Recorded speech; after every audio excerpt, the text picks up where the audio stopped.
میرا نام فرا ہے اور میرا تعلق ایک ایسے گھرانے سے تھا جس کے لوگ خود کو بہت اعلیٰ اور اونچا سمجھتے تھے۔ ان کے نزدیک ان کے علاوہ کچھ بھی اہم تھا ہی نہیں، یہاں تک کہ گھر اور دکان میں کام کرنے والے ملازموں کو تو بالکل معمولی چیز کی طرح سمجھا جاتا تھا۔ میں یہی سب دیکھتے ہوئے جوان ہوئی تھی، مگر مجھے اس ماحول میں گھٹن محسوس ہوتی تھی۔ میں نے اسی گھٹن سے فرار کا ایک ایسا راستہ نکالا جو سیدھا مجھے جہنم میں لے گیا۔ کاش میں ایسے نہ کرتی تو کتنا اچھا ہوتا۔ میرے ابا کپڑے کا کام کرتے تھے، یہ ان کا ذاتی کاروبار تھا۔ ان کی ایک بہت بڑی دکان ہمارے شہر کے مین بازار میں تھی، اور چونکہ یہ کام میرے دادا نے اپنے دور میں شروع کیا تھا، اس لیے مارکیٹ میں دادا کے بعد ابا کی وجہ سے دکان کا اچھا خاصا نام بن چکا تھا۔ دکان خوب چلتی بھی تھی، اس وجہ سے گھر میں روپے پیسے کی کمی نہیں تھی۔ کچھ میرے ابا بہت زیادہ کاروباری ذہن کے مالک تھے، وہ ہر چیز میں حساب کتاب رکھتے تھے اور صرف اپنا فائدہ دیکھ کر ہی کوئی قدم اٹھایا کرتے تھے۔ یہی وجہ تھی کہ انہوں نے اپنے ابا کی چھوٹی سی دکان کو جب سنبھالنا شروع کیا تو قسمت کے دروازے بھی ان پر کھلتے چلے گئے اور روپیہ پیسہ ہاتھ کی میل بننے لگا۔ میرے آبا و اجداد شروع سے اسی شہر میں رہنے والے تھے۔ دادا نے اپنی جوانی میں بازار میں ایک چھوٹی سی دکان خرید کر کپڑے کا تھوڑا سا مال ڈالا تھا اور دن رات محنت کر کے کاروبار کو چلایا تھا۔ ان کا ایک ہی خواب تھا کہ کپڑے کے کاروبار میں ان کا ایک نام اور مقام بن جائے۔ حالانکہ وہ اکیلے ہی سارا کام کرتے تھے۔ جس دن مارکیٹ بند ہوتی اس دن وہ بڑے شہر کی مارکیٹ میں نیا مال لینے پہنچ جاتے تھے، کیونکہ بڑے شہروں میں باقی شہروں کے نسبت مارکیٹ بند ہونے کا دن الگ ہوتا ہے، تاکہ آس پاس کے شہروں سے لوگ مال خریدنے آ سکیں۔ دادا بھی اس موقع سے خوب فائدہ اٹھاتے تھے اور دکان بھی اکیلے ہی سنبھالتے تھے۔ کیونکہ دکان چھوٹی سی تھی، انہیں اپنے ساتھ کوئی لڑکا یا ہیلپر رکھنے کی ضرورت نہیں تھی۔ وہ صبح سویرے نماز کے بعد اپنی دکان پر چلے جاتے اور اس کی خوب صاف صفائی کرتے تھے۔ یہاں تک کہ روزانہ کا معمول تھا کہ دادا دکان کے باہر کا سارا حصہ بھی صفائی کر کے خوب چمکا دیتے تھے۔ صفائی کرنے کے بعد وہ گھر واپس آتے، ناشتہ کرتے اور ٹھیک 8 بجے جا کر دوبارہ دکان کھول کر بیٹھ جاتے تھے۔ پوری مارکیٹ میں دادا کی دکان ایسی واحد دکان تھی جو 8 بجے کھل جاتی تھی، جبکہ باقی دکانیں 9 بجے کھلتی تھی۔ لیکن رات کو جہاں باقی دکانیں 11 بجے تک کھلی رہتی تھی، وہیں دادا اپنی دکان 10 بجے بند کر کے گھر چلے جایا کرتے تھے۔ ان کا کہنا تھا کہ جو روزی روٹی انہیں اس کاروبار سے ملنی ہے وہ ہر حال میں مل کر رہے گی، اس لیے وہ رات دیر تک دکان پر بیٹھنے کے قائل نہیں تھے۔ شادی کے بعد بھی ان کی یہی روٹین رہی۔ میرے دادا اپنے والدین کے اکلوتے بیٹے اور 3 بہنوں کے بھائی تھے۔ وہ تینوں بہنوں میں سب سے بڑے تھے اور دادا نے پہلے اپنے 2 بہنوں کو بڑی عزت کے ساتھ رخصت کیا، اس کے بعد خود شادی کروائی تھی۔ انہوں نے کبھی بھی اپنے ذمہ داریوں سے منہ نہیں موڑا تھا، اچھا کماتے اور اچھا کھاتے تھے۔ بوڑھے ماں باپ اور جوان بہن کے ساتھ ساتھ بیوی کی تمام ضروریات اور حقوق کا بھی پورا خیال رکھتے تھے۔ مگر دادا اور دادی کے نصیب میں اولاد کا سکھ بہت دیر سے لکھا تھا۔ شادی کے 5 سال بعد دادا دادی کے ہاں میرے ابا کی پیدائش ہوئی اور وہ اپنے ماں باپ کے اکلوتے بیٹے ثابت ہوئے، کیونکہ دادا کی پھر تو 3 بہنیں تھیں، مگر میرے ابا کی کوئی بہن بھی نہیں تھی۔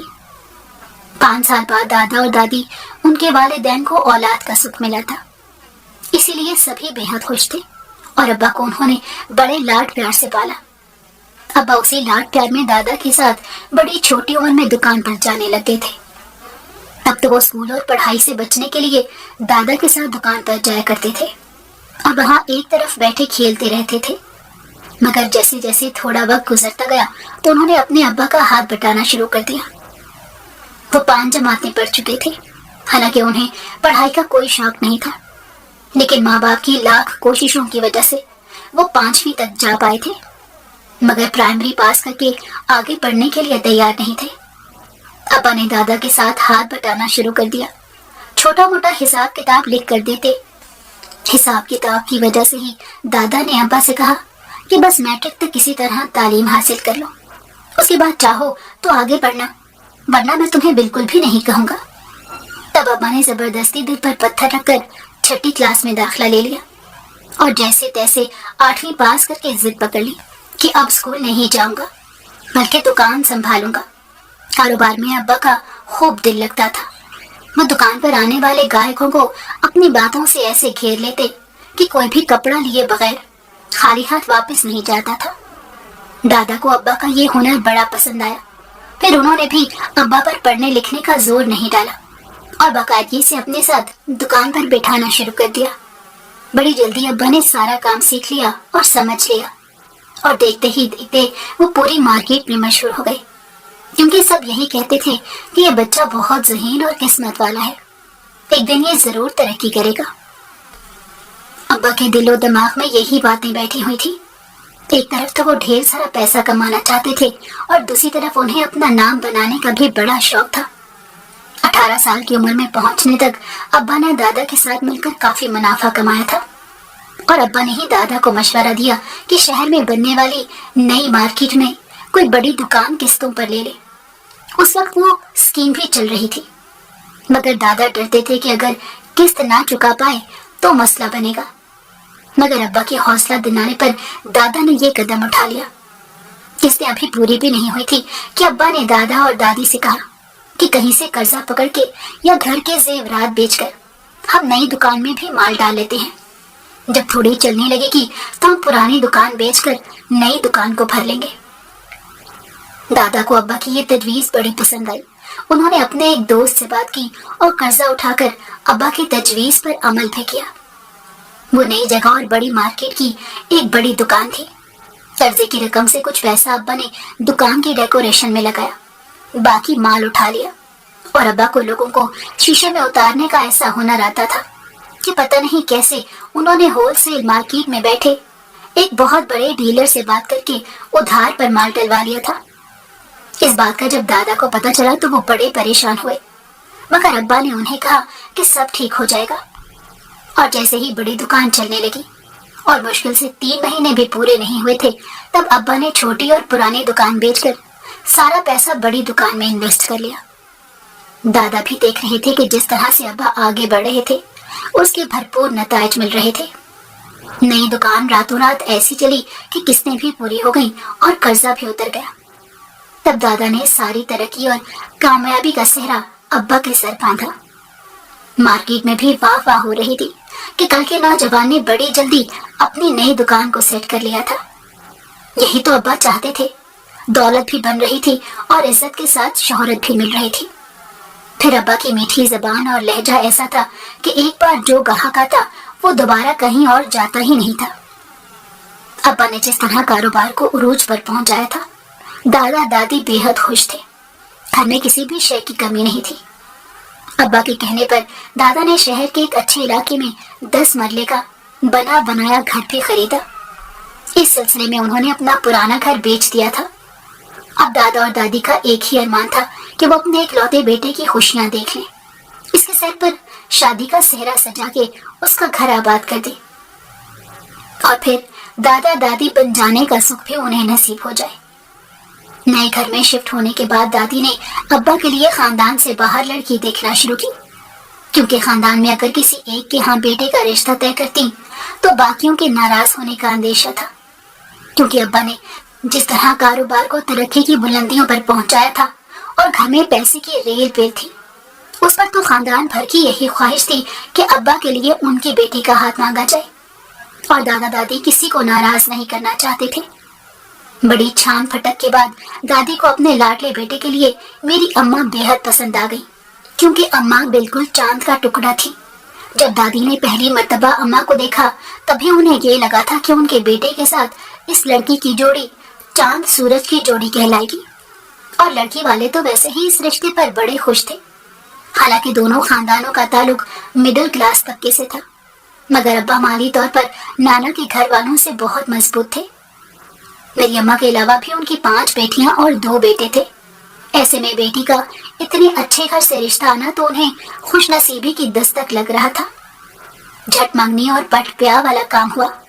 ابا اور اماں کا رشتہ طے ہونے کے صرف 1 مہینے بعد ہی دونوں کی شادی دھوم دھام سے کر دی گئی، اور واقعی جس نے بھی اماں ابا کو دولہا دلہن کے روپ میں ایک ساتھ دیکھا